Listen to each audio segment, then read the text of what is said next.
এই সূরা নাজিল হয় কোন পরিস্থিতিতে? রাসূল পাক সাল্লাল্লাহু আলাইহি ওয়াসাল্লাম যখন তার দাওয়াতের গণ্ডি বা পরিধি বাড়াইতে বাড়াইতে তৃতীয় স্তরে নিয়ে গেছেন, নিজে, নিজের ফ্যামিলি, আত্মীয় স্বজন, এরপরে হলো মক্কাবাসী এবং তার আশেপাশে যারা আছে, তখন রাসূল পাক সাল্লাল্লাহু আলাইহি ওয়াসাল্লাম বাতহা নামে একটা পাহাড়ের পরে উঠে চিৎকার করলেন, ইয়া সাবাহা।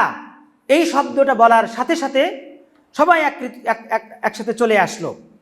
এই শব্দটা এমন একটা শব্দ ছিল, এটা দিয়ে ওই জামানায় জাহিলি যুগে শত্রুর থেকে সতর্ক করার জন্য সংকেত দেওয়া হতো। তো বলার সাথে সাথে সবাই মনে করছে যে শত্রু এবার চলে আসছে, মক্কা নগরীর মক্কাবাসীর উপরে বহিরাগত শত্রুর আক্রমণ শুরু হয়ে গেছে বা শুরু হবে, এমন সময় আমাদের সবাইকে রেডি হতে হবে। এরকম একটা প্রস্তুতি নিয়ে রাসূল পাক সাল্লাল্লাহু আলাইহি ওয়াসাল্লামের ডাকে চলে আসছে। সতর্ক কে করতেছেন, আহ্বানটা কে করলেন, ঘোষণা কে দিলেন? এমন এক ব্যক্তি যিনি কখনো মিথ্যাবাদী ছিলেন না, কখনো মিথ্যা কথা বলেননি, আমানাতের খেয়ানাত করেননি। তারা রাসূল পাক সাল্লাল্লাহু আলাইহি ওয়াসাল্লামের কাছে আমানাত রাখতো, কারণ জানতো সমস্ত দুনিয়ার মানুষ আত্মসাৎ করলে এই ব্যক্তি আত্মসাৎ করবে না। সমস্ত দুনিয়ার মানুষ মিথ্যা কথা বলে, মিথ্যার সয়লাভ চলতেছে, কিন্তু আব্দুল্লাহর ছেলে মুহাম্মদ সাল্লাল্লাহু আলাইহি ওয়াসাল্লাম সে কখনো কোনো মিথ্যা কথা বলেনি, বলবেও না। এমন এক ব্যক্তি ডাকতেছে, আসো সবাই চলে আসো। তখন আল্লাহ রাসূল বলতেছেন, আমি যদি তোমাদেরকে বলি কোনো এক সকাল অথবা কোনো এক সন্ধ্যায় শত্রু আক্রমণ করতেছে, প্রবল শক্তিশালী শত্রু আক্রমণ করতেছে, তোমরা কি আমার কথাই বিশ্বাস করবে? সমস্ত মক্কাবাসী এক স্বরে বলল যে, হে ইয়া মুহাম্মদ ইবনে আব্দুল্লাহ, হে আব্দুল্লাহর পুত্র মুহাম্মদ, আমরা আজীবন তোমার উপরে পরীক্ষা নিরীক্ষা চালায় দেখছি, আমাদের অভিজ্ঞতার আলোকে বলতেছি, তুমি জীবনে কখনো মিথ্যা কথা বলনি, তুমি সত্যবাদী, তুমি আল আমিন, তুমি সাদেক,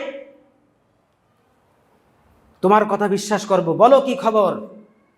তখন তারা তো সবাই চৌকান্না, বলবে কোনো একদিক যে এই দিক থেকে আসতেছে শত্রু, অথবা ওই দিক থেকে আসতেছে, এরকম একটা ভয়ঙ্কর কোনো একটা সংবাদ নিয়ে আসবে। তো আল্লাহ রাসূল সংবাদ দিলেন কি? সংবাদ দিলেন, ইন্নী নাযীরুল লাকুম বাইনা ইয়াদাই আযাবিন শাদীদ, আমি তোমাদেরকে অত্যন্ত কঠোর শাস্তি এবং আযাব থেকে তোমাদেরকে সতর্ক করতেছি। আল্লাহ রাসূল তখন কালেমার দাওয়াত ওখানে দিয়ে দিলেন, আমি নবী মুহাম্মদ সাল্লাল্লাহু আলাইহি ওয়াসাল্লাম আল্লাহ পাকের পক্ষ থেকে প্রেরিত রাসূল, এই দিন, এই ধর্ম, এই ইসলাম তোমরা গ্রহণ করো, আল্লাহ পাকের ওয়াহদানিয়াত স্বীকার করে নাও, লা ইলাহা ইল্লাল্লাহ এটা তোমরা স্বীকার করে নাও। তখন সব বড় বড় কাফেরের লিডার তারা তো খুব ক্ষুব্ধ হলো, বিশেষ করে তার চাচা আবু লাহাব আল্লাহ রসুলের দিকে সাল্লাল্লাহু আলাইহি ওয়াসাল্লাম দিকে একটা পাথর বা একটু কিছু ছুঁড়ে বলল, নাউযুবিল্লাহ মিন যালিক, তাব্বাল্লাকা সাইরাল ইয়াউম আলিহাযা জামাআতানা, বলল যে সারাদিন তোমার ধ্বংস হোক, আজ সারাদিন তোমার উপরে লাআনত হোক, নাউযুবিল্লাহ। আবু লাহাব নবীকে এই কথা বলতেছে, তোমার ধ্বংস হোক সারাদিন ব্যাপী, তুমি এই জন্য আমাদেরকে ডেকেছো? দিনের দাওয়াতকে সে তুচ্ছ মনে করলো, এই তুচ্ছ বিষয়ের জন্য আমাদেরকে এইভাবে ডাকলে আমরা তো হুমড়ি খেয়ে এসে পড়ছি। আল্লাহ সুবহানাহু ওয়া তাআলা এতটুকু বরদাস্ত করলেন না, সহ্য করলেন না, সূরা একটা নাজিল করলেন। প্রথম শব্দই হলো তাব্বাত, ধ্বংস হোক, তাব্বাত ইয়াদা আবি লাহাব, আবু লাহাবের দুই হাত ধ্বংস হোক। সে আমার নবী সাল্লাল্লাহু আলাইহি ওয়াসাল্লামকে এই কথা বলছে যে সারাদিন তোমার ধ্বংস হোক।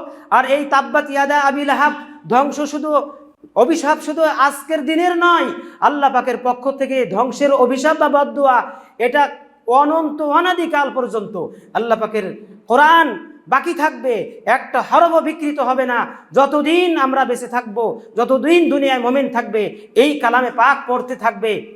আর আবু লাহাবের ওই কথাও এখানে উচ্চারিত হতে থাকবে, তার ধ্বংসের কথা, তার অভিশাপের কথা। তো এই সূরাটা নাজিলের প্রেক্ষাপট হলো এইটাই যে রাসূল পাক সাল্লাল্লাহু আলাইহি ওয়াসাল্লাম দাওয়াতের কাজ করতেছেন, তখন বাধা আসলো অপমান করলো আল্লাহ রসুলকে, বদদুয়া দিল, পাল্টা আল্লাহ রসুলকে সান্ত্বনা স্বরূপ এই সূরাটা নাজিল করলেন।